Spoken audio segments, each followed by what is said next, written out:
Primeira Reis, capítulo 19. Jezabel procura matar Elias. Então o rei Acabe contou a sua esposa Jezabel tudo o que realizara Elias e como passara ao fio da espada todos os profetas de Baal. Diante disso, Jezabel mandou um mensageiro a Elias com o seguinte recado: que os deuses me façam sofrer as piores desgraças, se até amanhã a esta hora eu não fizer com a tua vida o que fizeste com os profetas. Assim que Elias recebeu este aviso, fugiu para salvar a própria vida. Chegando a Berseba, que pertence a Judá, deixou ali o seu servo. Quanto a ele, fez pelo deserto a caminhada de um dia e foi sentar-se debaixo de um pé de giesta, uma espécie de arbusto, e ali orou pedindo para si a morte, dizendo: Agora basta, ó Yahvé, retira minha vida, pois não sou melhor do que meus pais. Deitou-se e dormiu ali mesmo, sob a giesta. Mas eis que um anjo tocou e disse-lhe: Levanta-te e alimenta-te. Abriu os olhos, olhou ao redor, e eis que ali, junto à sua cabeceira, havia um pão quente que fora assado sobre pedras em brasa e uma vasilha com água fresca. Tendo comido e bebido, voltou a se deitar. O anjo do Senhor veio pela segunda vez, tocou-lhe e recomendou: Levanta-te e come, porque a viagem será muito longa. Elias refugia-se na caverna. Então ele se levantou, comeu e bebeu. Fortalecido com aquele alimento, viajou 40 dias e 40 noites até chegar ao Sinai, em Horebe, o monte de Deus.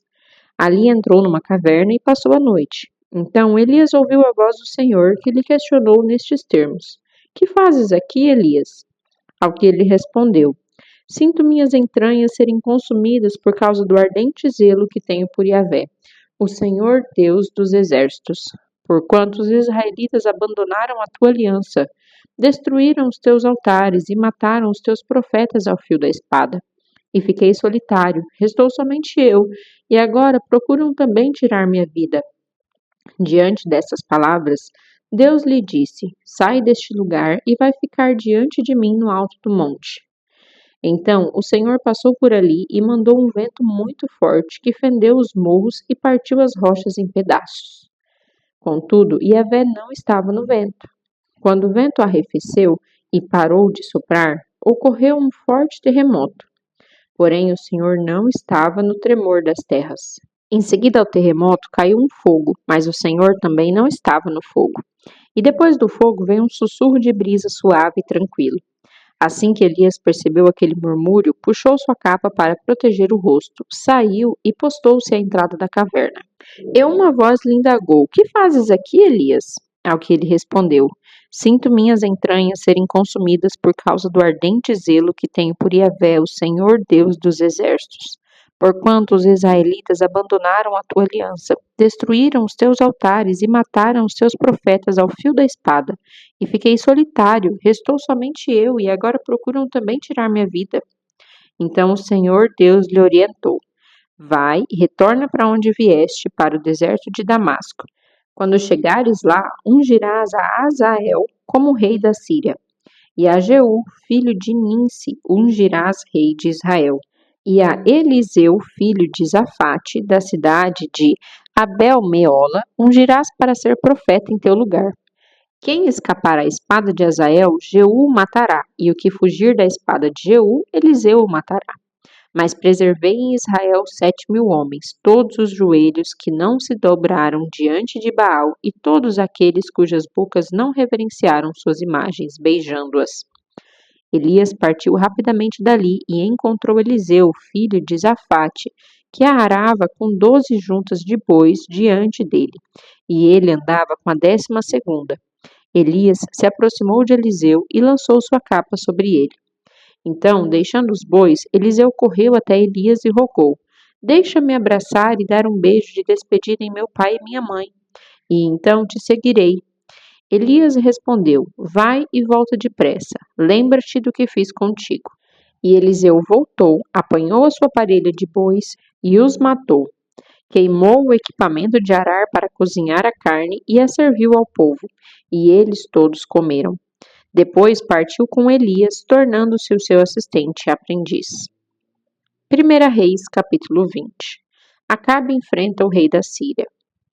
Ben-Hadad, o rei de Síria, Ajuntou todo o seu exército e havia com ele 32 reis, cavalos e carros de guerra.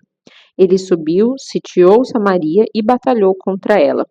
Enviou mensageiros à cidade para comunicar a Acabe, rei de Israel, o seguinte: Assim declara Ben-Hadad: A tua prata e o teu ouro são meus, e o melhor de tuas mulheres e filhos também.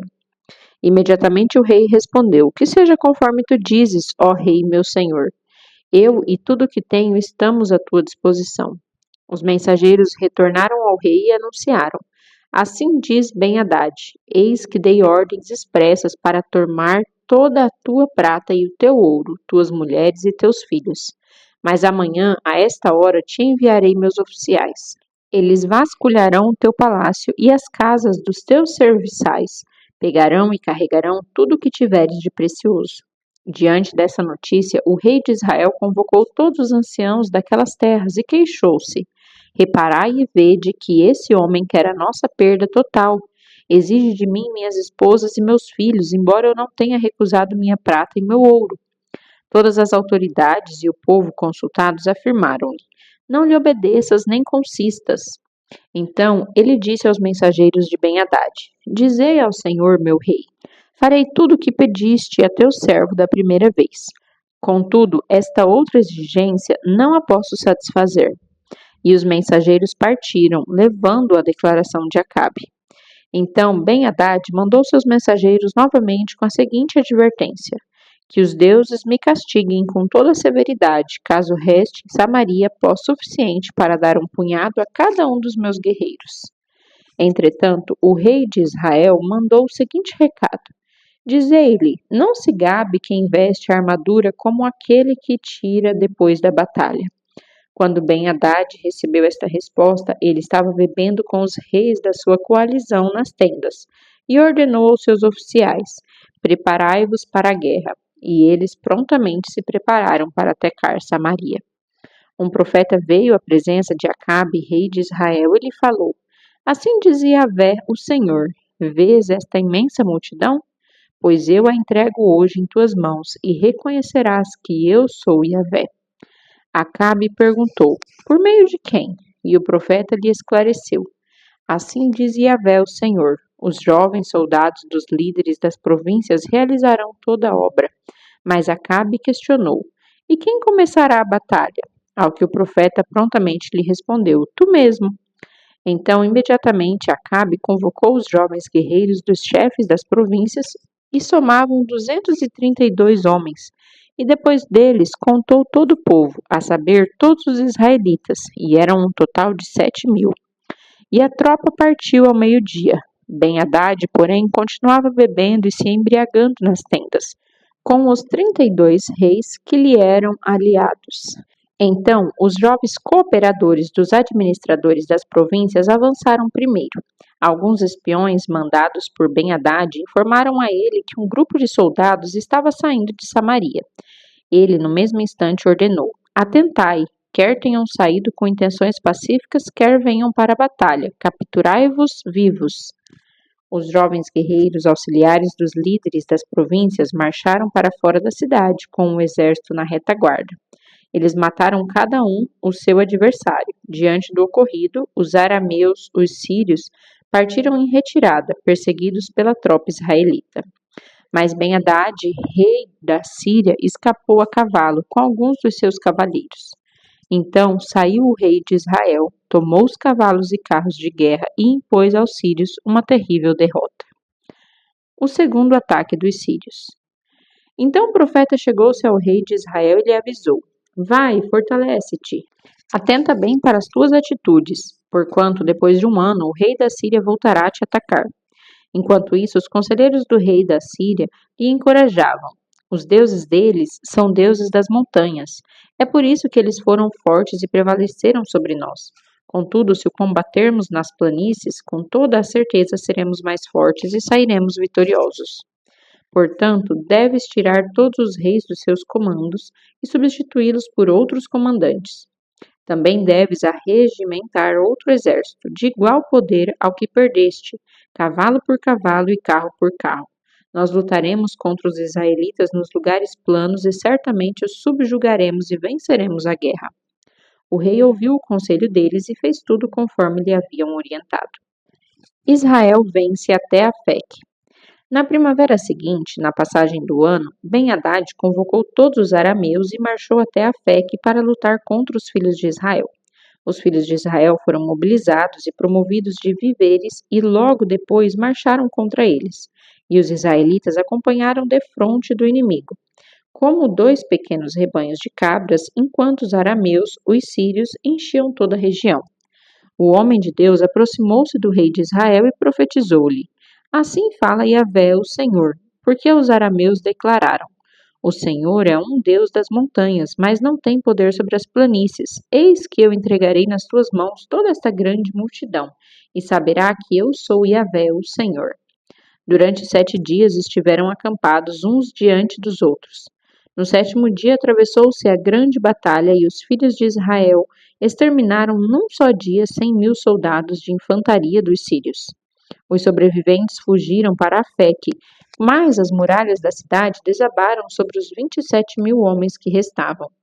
Ora, vendo tudo isso, Ben-Hadad fugiu para a cidade buscando refúgio, ora num esconderijo, ora em outro. Acabe vence e faz aliança. Então os oficiais de Ben-Hadad lhe aconselharam: Temos ouvido dizer que os reis da casa de Israel são misericordiosos. Vamos ao rei de Israel vestindo panos de saco e tendo cordas envolvendo o pescoço, talvez ele te poupe a vida. Vestiram panos de sacos e colocaram cordas ao redor do pescoço e se apresentaram ao rei de Israel e suplicaram: O teu servo Ben-Hadad manda dizer: Rogo-te que me permitas viver. E o rei replicou: Ele ainda está vivo? Ele é meu irmão. Os mensageiros interpretaram isso como um bom sinal e, sem refletir, aproveitaram o que o rei havia dito e acrescentaram: Sim, isso mesmo, teu irmão Ben-Hadad vive. Diante disso, ordenou o rei: Ide, pois, buscá-lo. Assim que Ben-Hadad chegou, Acabe o fez subir no seu carro. Então Ben-Hadad exclamou: Vou restituir-te as cidades que meu pai tomou de teu pai, e poderás estabelecer os teus próprios mercados em Damasco, como fez meu pai em Samaria. Ao que Acabe retrucou: Mediante um tratado, deixar-te-ei em liberdade. E Acabe formalizou um contrato com ele e o deixou partir livre. Um profeta condena Acabe. Por determinação de Yahvé, o Senhor, um dos discípulos dos profetas ordenou ao seu companheiro: Fere-me, mas o homem se recusou a fazê-lo. Replicou-lhe ele: Por que não obedeceste à voz de Yahvé? Logo que te afastares de mim, um leão te matará. E de fato, assim que o companheiro seguiu seu caminho, um leão o encontrou e o matou. O profeta encontrou-se com outro homem e pediu: Fere-me. No mesmo momento, o homem desferiu-lhe um golpe e o feriu. O profeta partiu e ficou aguardando o rei na entrada. Tinha ficado irreconhecível com a atadura que colocou sobre os olhos. Ao passar o rei, ele gritou-lhe: Teu servo estava em combate quando alguém saiu das fileiras e trouxe-me um homem, exclamando: Vigia este homem. Se ele desaparecer, tua vida responderá pela dele, ou então pagarás 35 quilos de prata. Mas enquanto teu servo estava ocupado de uma e de outra parte, o homem desapareceu. Então o rei de Israel lhe declarou: Ora, esta é a tua sentença, tu mesmo a pronunciaste. Então o profeta rapidamente removeu o turbante que lhe protegia os olhos, e o rei prontamente o reconheceu como um dos profetas. E ele profetizou ao rei: Assim dizia Yahvé, o Senhor: Porquanto deste liberdade ao homem que eu havia determinado como anátema, e que devia morrer, tua vida responderá pela vida dele, e o teu povo pagará pelo povo dele. E assim o rei de Israel retornou para o seu palácio em Samaria, irritado e deprimido. 1 Reis, capítulo 21. Nabote não atende Acabe. Passados estes acontecimentos, Nabote, o Jezreelita, tinha conseguido formar uma boa plantação de uvas em Jezreel, ao lado do palácio de Acabe, rei da Samaria. Certo dia, Acabe solicitou a Nabote: Cede-me tua vinha para que eu a transforme em horta, já que ela está situada junto ao meu palácio. Em troca, te darei uma vinha ainda melhor, ou, se preferires, pagarei em dinheiro ao seu valor. Todavia, Nabote replicou ao rei: Yahvé-me livre de te entregar a herança de meus pais. Então Acabe foi para o palácio, irritado e muito aborrecido por causa da resposta e do modo de falar de Nabote de Jezreel. porquanto lhe havia dito francamente: não lhe entregarei a herança de meus pais. E por isso estendeu-se sobre o leito, voltou o rosto para a parede e não quis comer nada. Jezabel manda matar Nabote. Sua esposa Jezabel aproximou-se dele e questionou: por que estás tão chateado a ponto de rejeitares a comida? E ele respondeu: porque falei a Nabote, o jezreelita: vende-me a tua vinha, ou se preferires, te darei em troca outra vinha. Mas ele prontamente retrucou: não te entregarei minha vinha. Então Jezabel, sua mulher, o admoestou: é assim que governas sobre o reino de Israel? Levanta-te, come e alegra-te o teu coração. Eu mesma te darei a vinha de Nabote de Jezreel em tuas mãos. Depois ela escreveu umas cartas em nome de Acabe, selou-as com um selo real e enviou-as aos anciãos e aos nobres que habitavam com Nabote na sua cidade. E nessas cartas escreveram o seguinte: proclamai um jejum geral e fazei Nabote sentar-se entre os primeiros do povo. Fazei comparecer diante dele 2 homens inescrupulosos que o acusem deste modo: tu amaldiçoastes a Deus e ao rei. Em seguida, levai-o para fora e apedrejai-o até a morte. Os homens da cidade de Nabote, as autoridades e os notáveis que viviam na mesma cidade fizeram tudo de acordo com o que Jezabel havia tramado, segundo estava escrito nas cartas que ela lhes enviara. Decretaram um tempo de jejum e expulsaram Nabote no meio do povo. Em seguida, compareceram 2 homens, filhos de Belial, sem escrúpulos, e se postaram na frente dele. E passaram a acusá-lo diante do povo, reunido, exclamando: Nabote blasfemou contra Deus e contra o rei. Então o conduziram para fora da cidade e o sentenciaram ao apedrejamento público, e assim foi morto. Mais tarde mandaram dizer a Jezabel: Nabote foi executado por apedrejamento e morreu. Quando Jezabel foi informada que Nabote havia sido apedrejado e tinha morrido, exortou Acabe: levanta-te, homem, e toma posse da vinha de Nabote, o jezreelita, a qual ele recusou te entregar, porque Nabote já não vive, mas está morto. Assim que Acabe ouviu que Nabote estava morto, levantou-se e dirigiu-se até a plantação de uvas e tomou posse dela. Deus fala ao profeta. Então a palavra de Yahvé, o Senhor, veio a Elias, o profeta de Tisbé, nestes termos: prepara-te e desce ao encontro de Acabe, rei de Israel, que está em Samaria. Ele está visitando a plantação de uvas de Nabote, aonde desceu para tomar posse. E quando o encontrar, isto lhe dirás: assim diz Yahvé: assassinastes teu semelhante e ainda tens a impiedade de se apossar de sua propriedade? E diz mais: portanto, assim determina Yahvé, o Senhor: no local onde os cães lambem o sangue de Nabote, lamberão igualmente o teu sangue, isto mesmo, todo o teu sangue. E quando Acabe viu Elias, lhe disse: então finalmente me encontraste, meu inimigo. E Elias replicou: sim, eu te encontrei, porque te vendestes para fazer o que diante de Yahvé é abominável. Por isto ele lhe afirma: eis que trarei desgraça sobre ti, devorarei os teus ascendentes e exterminarei da tua família todos aqueles que são capazes de urinar na parede e que vivem em Israel, sejam escravos ou livres. E farei com toda a tua casa como fiz com as famílias de Jeroboão, filho de Nebate, e com a casa de Baasa, filho de Aias, porque me provocaste a ira e induziste Israel a pecar. Quanto a Jezabel, assim fala Yahvé, o Senhor: os cães devorarão Jezabel junto ao muro de Jezreel. Quem morrer da família de Acabe na cidade, os cães o devorarão.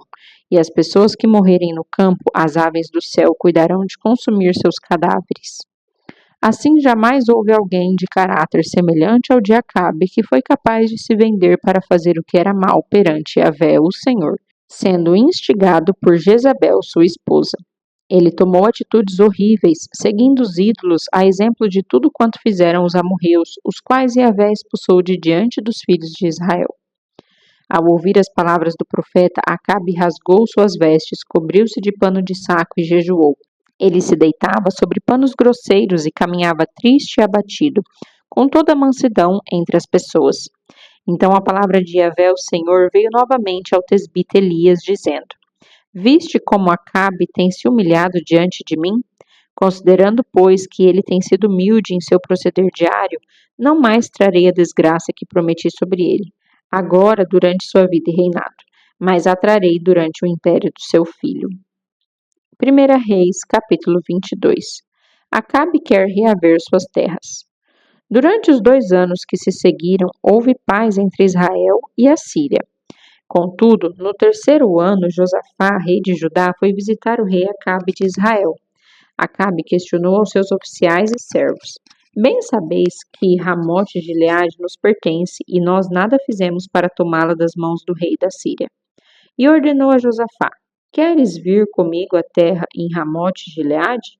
Ao que Josafá respondeu ao rei de Israel: Eis que a batalha será a mesma para mim como para ti, para meu povo como para teu povo, para os meus cavalos como para os teus cavalos. A predição dos falsos profetas.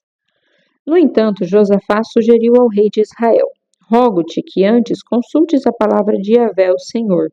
O rei de Israel reuniu os profetas em número de 400 aproximadamente e lhes consultou: Devo ir atacar Ramote de Gileade ou é melhor deixar de fazê-lo? Diante do que eles responderam: Ataca, porquanto o Senhor a entregará nas mãos do rei. Contudo, Josafá questionou: Porventura não existe aqui nenhum outro profeta servo de Yahvé por intermédio de quem possamos conhecer a vontade de Deus? O rei de Israel respondeu a Josafá: Há ainda um profeta pelo qual se pode consultar Yahvé, mas eu o odeio, pois jamais profetiza bons presságios a meu respeito, mas sempre desgraça. Ao que prontamente Josafá replicou: Não fale deste modo, ó rei. Então o rei de Israel mandou chamar um oficial e ordenou: Traze-me depressa Micaias, filho de Imlá. O rei de Israel e Josafá, rei de Judá, vestido dos seus trajes reais, estavam assentados cada um num trono na praça à entrada do portão de Samaria, e todos os profetas, preocupados em servi-los, profetizavam em frente deles. Um dos profetas, chamado Zedequia, filho de Kenaaná, produziu para si uns chifres de ferro e declarou a Acabe: Assim diz o Senhor: com estes chifres o Senhor lutará contra os sírios e os derrotará completamente. E todos os demais profetas seguiram esses auspícios e profetizaram o mesmo destino. Eles exclamavam: Sobe contra Ramote de Gileade e triunfarás, porquanto o Senhor a entregará nas mãos do rei. A palavra do profeta de Deus. Enquanto isso, o mensageiro que fora chamar Micaias lhe sugeriu: Os profetas são unânimes em afirmar prognósticos favoráveis ao rei.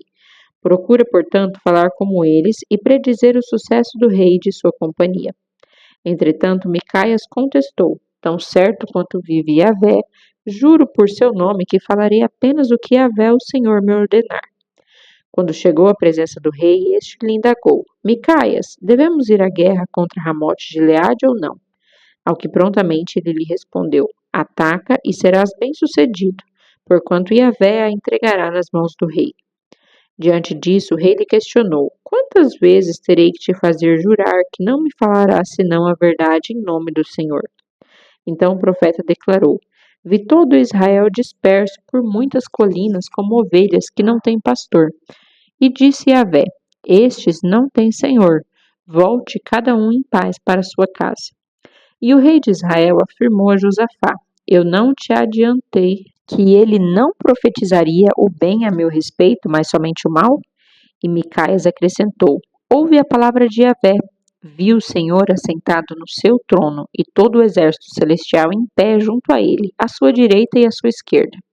Então Yahvé indagou: Quem enganará Acabe a fim de que ataque Ramote de Gileade e encontre a morte lá? E alguns anjos davam uma interpretação, mas outros sugeriam ideias diferentes.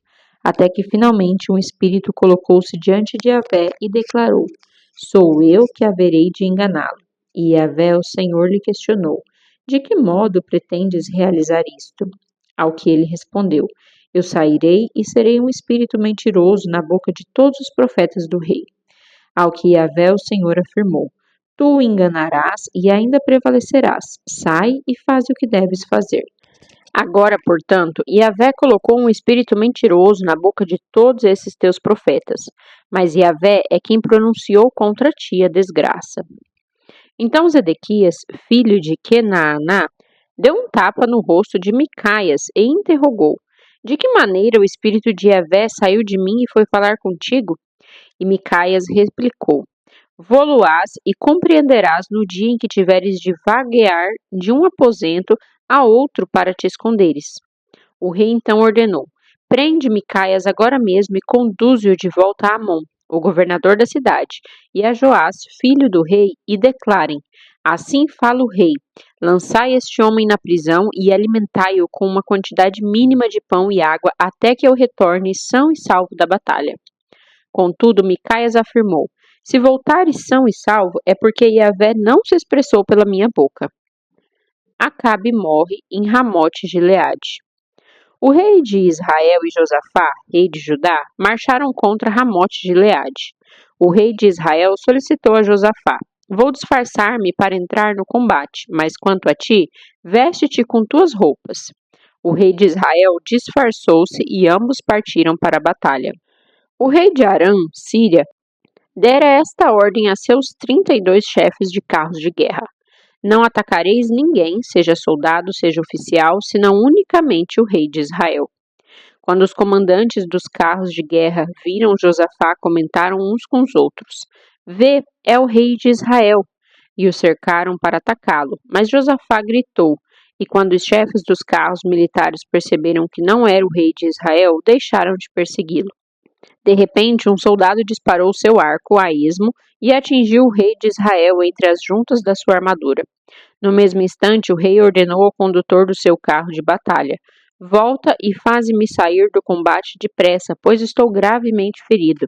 Mas a batalha se tornou ainda mais violenta naquele dia, e tiveram que manter o rei de pé sobre o seu carro diante dos arameus, sírios, mas ao cair da tarde ele morreu.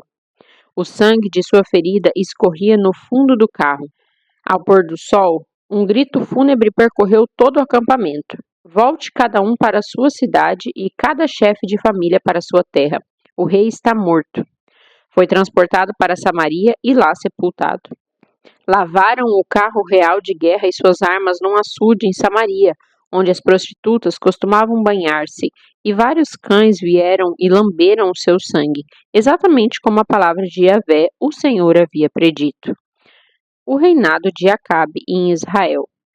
Todas as realizações do rei Acabe e também a descrição do seu palácio decorado com marfim da melhor qualidade e todas as cidades que ele construiu, tudo isso está escrito na história dos reis de Israel. Acabe adormeceu com seus antepassados e seu filho Acasias sucedeu ao seu trono e reinou em seu lugar. O reinado de Josafá em Judá. Josafá, filho de Asa, começou a reinar sobre Judá no 4º ano de governo de Acabe, rei de Israel. Josafá tinha 35 anos de idade quando começou a reinar e governou 25 anos em Jerusalém. Sua mãe se chamava Azuba, filha de Sile. Josafá andou em todos os caminhos de seu pai, Asa. Não se desviou deles, mas fez o que era reto perante Yahvé, o Senhor. Contudo, não destruiu os altares idólatras e o povo seguiu oferecendo sacrifícios pagãos e a queimar incenso. Josafá viveu em paz com o rei de Israel. Os demais feitos de Josafá e o poder que demonstrou e os atos de bravura nos tempos de guerra estão todos escritos nos registros históricos dos reis de Judá. Ele também expulsou da terra o restante dos sodomitas, prostitutos e prostitutas cultuais, que serviam nos altares pagãos e haviam estado depois do reinado do seu pai Asa. Ora, nesse tempo não havia rei em Edom, mas sim um vice-rei era nomeado para assumir o governo local. Josafá mandou construir navios de Tarsis, uma frota de embarcações mercantes, a fim de buscar ouro em Ofir. Porém, jamais o trouxeram, porquanto eles naufragaram em Ezion-Geber. Naquele tempo, Acasias, filho de Acabe, fez a seguinte oferta a Josafá: os meus marinheiros estão à tua disposição para cooperar e navegar com os teus. Contudo, Josafá preferiu não aceitar tal ajuda. Josafá descansou com seus pais e foi sepultado junto deles na cidade de Davi, seu antecessor. E o seu filho, Jeorão, assumiu o reino em seu lugar. Acasias torna-se rei de Israel. E Acasias, filho de Acabe, tornou-se rei de Israel em Samaria, no 17º ano do reinado de Josafá, rei de Judá. e governou 2 anos sobre Israel. Ele praticou o que é reprovável diante de Yahvé, o Senhor, porque andou segundo os maus exemplos de seu pai, como nos caminhos pagãos de sua mãe, e conforme as atitudes erradas de Jeroboão, filho de Nebate, que fez Israel pecar. Dedicou seu culto a Baal e o serviu, provocando deste modo a ira de Yahvé, o Senhor, o Deus de Israel, como seu pai havia procedido.